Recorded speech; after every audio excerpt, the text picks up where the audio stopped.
Hey, what's going on, guys? Welcome back to the channel. Back working on the truck. So it is time to get this thing cut and buffed, make it look good. I decided that if I'm going to put this much time and effort into painting this thing and doing what I've done so far, we might as well make it look as good as we can. So we are going to cut and buff it, get all the orange peel off, flatten that all out. So the process I'm going to do is all going to be wet sanded. I'm going to start with 1000 grit. That's going to knock down all the orange peel, get it nice and flat. Then I'll jump up to 1500 and then 2000. And from 2000, we will start our buffing process. And there's a few stage buff I'm going to do, and I'll show you guys that. So I'm going to bust out the sandpaper, bust out a water bucket, and put a little trick, put a little bit of Dawn dish soap in your water. It just helps it sand easier and kind of lubricates it. So yeah, let's get sanding and see what we can do.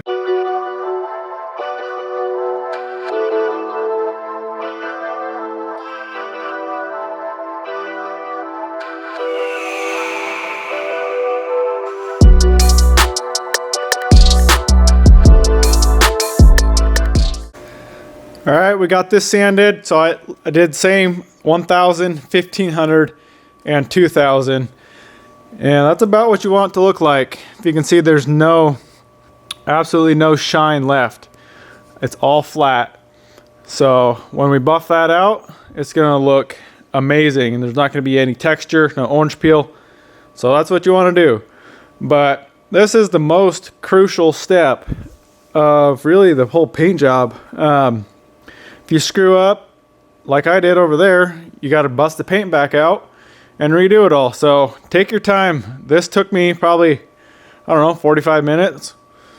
The whole truck's going to take quite a long time, but I'm going to take my time, do it slow, wipe it off, check it, sand, wipe. Just keep checking your paint. Make sure you're not going too deep in certain areas.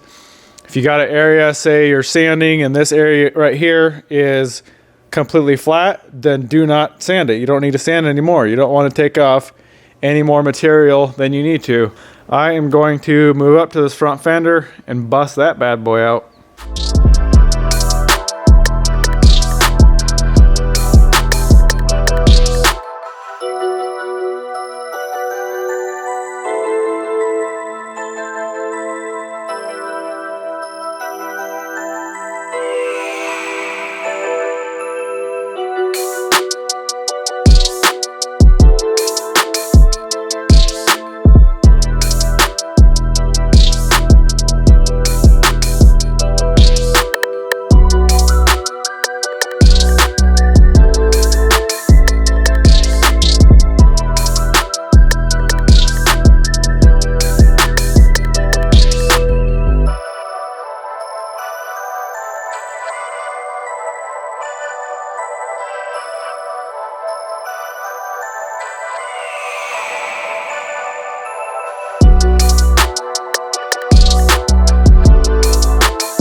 Alright guys, there it is. There's the door.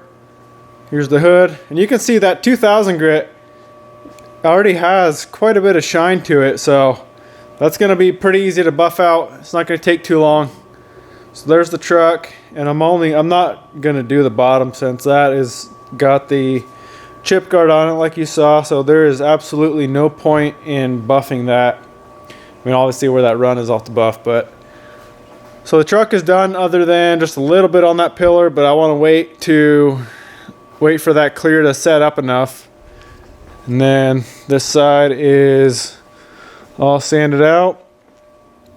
So we are pretty much ready to start buffing. I wanted to show you guys exactly what I'm using. So I'm doing basically a 3-step buff What I'm using is the Presta compound. It's a 2-step compound. So you got the first step with a wool pad, then you got the second step with a foam pad, and you use both of these on a rotary buffer.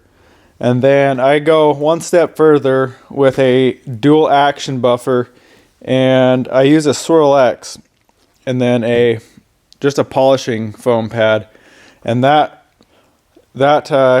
especially on, like, if you're doing a black car, that's needed. On this, it's probably not 100% needed, but it's a quick step. It goes really fast, so I'm going to do it anyway.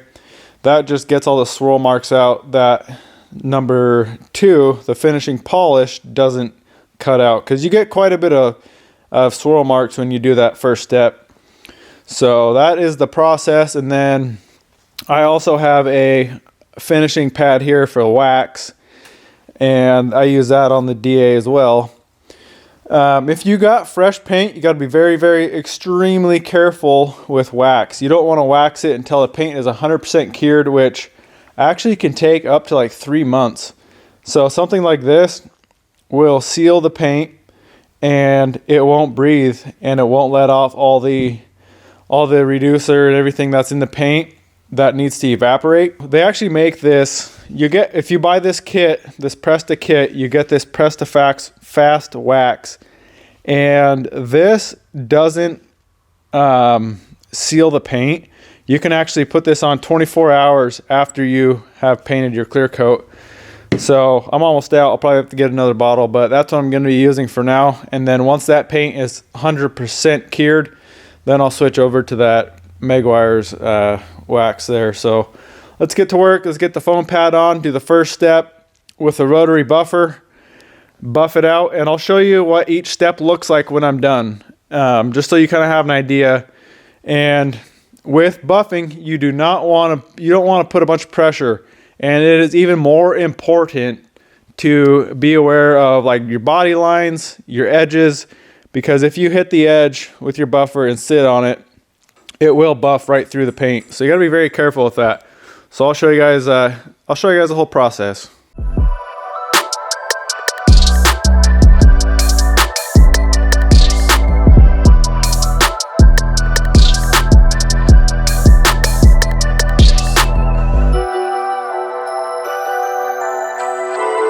All right, this is about what you want it to look like. You can see there's no more sand scratches in it. That is basically the only thing we're trying to accomplish right now. You can see a lot of swirl marks. That is all going to be polished out on the next step, the next 2 steps really, but the first step is mainly to get all the sand scratches out. So that's what you're looking for, all the sanding scratches that you put in by flattening the paint. So it looks like they're all out. So now I'm gonna step up to the foam pad with the next compound, and we'll go at it with that.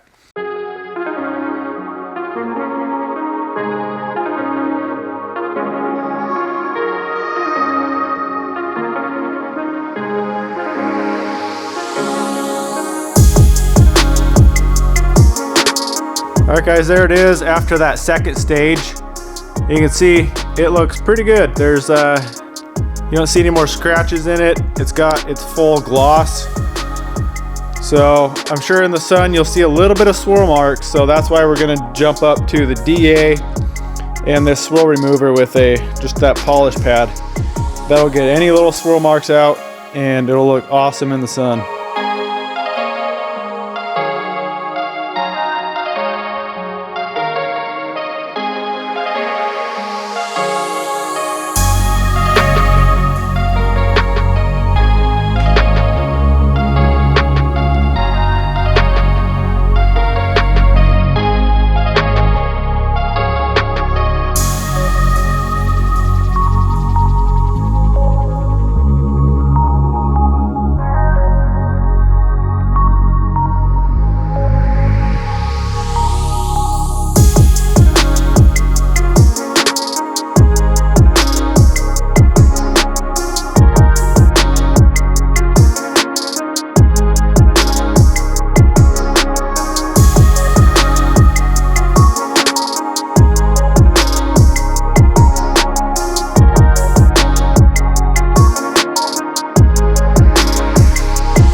Alright guys, this thing's buffed out. I'm not gonna show you quite yet, it's still dirty, but we need to finish this last little run down here. So that's been probably about 3 days since I sliced the top off. So I'm gonna hit it again with the razor blade, get it as close as I can, and then we'll just color sand it 1000, 1500, 2000, and get that thing flattened out. We can buff that, then we can unmask the truck, wipe it all down, so it's got buffing compounds spread out on everything, and then I'll show you the final product.